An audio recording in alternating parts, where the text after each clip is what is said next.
ഭാര്യയെ കുത്തുവാക്ക് പറയുന്നവരുണ്ട്, പരിഹസിക്കുന്നവരുണ്ട്, നിനക്ക് ഇതിനകത്ത് എന്ത് ജോലിയാടി എന്ന് പറഞ്ഞ് കളിയാക്കുന്നവരുണ്ട്. ചെറുപ്പക്കാരാ, കണ്ണുള്ളപ്പോൾ അതിന്റെ വേദന നിനക്കറിയില്ലോ. നിന്റെ ഭാര്യ ഇല്ലാതെ വരുമ്പോ അവളൊന്ന് കിടന്നു പോകുമ്പോഴേ നിനക്കതിന്റെ പ്രയാസമാകൂ. പടച്ചവനേ, നിന്നെ കൊണ്ട് കഴിയുമോ രാവിലെ എഴുന്നേറ്റ് ഉറങ്ങുന്ന മക്കളെ വിളിച്ചുണർത്തി മദ്രസയിലേക്ക് പറഞ്ഞു വിടാറ്, തിരിച്ചു വരുമ്പോ അവർക്ക് കഴിക്കാനുള്ള ഭക്ഷണവും എടുത്തിട്ട് ഉച്ചയ്ക്ക് തിന്നാനുള്ള ഭക്ഷണവും തയ്യാറാക്കിയിട്ട് അവരെ കുളിപ്പിച്ച് സ്കൂളിലേക്ക് പറഞ്ഞു വിടാറ്.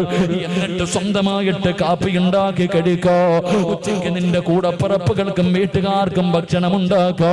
ഒരു ദിവസം ഒന്ന് ചെയ്തു നോക്ക് ചെറുപ്പക്കാരാ. ഭാര്യയുടെ കയ്യിൽ പിടിച്ചിട്ട് സമ്മതിക്കുമടാ പൊന്നുമോര്. പടച്ചവനെ, എനിക്കും നിങ്ങൾക്കും ഒരു തലവേദന വന്നോ? നമ്മൾ 4 പേര്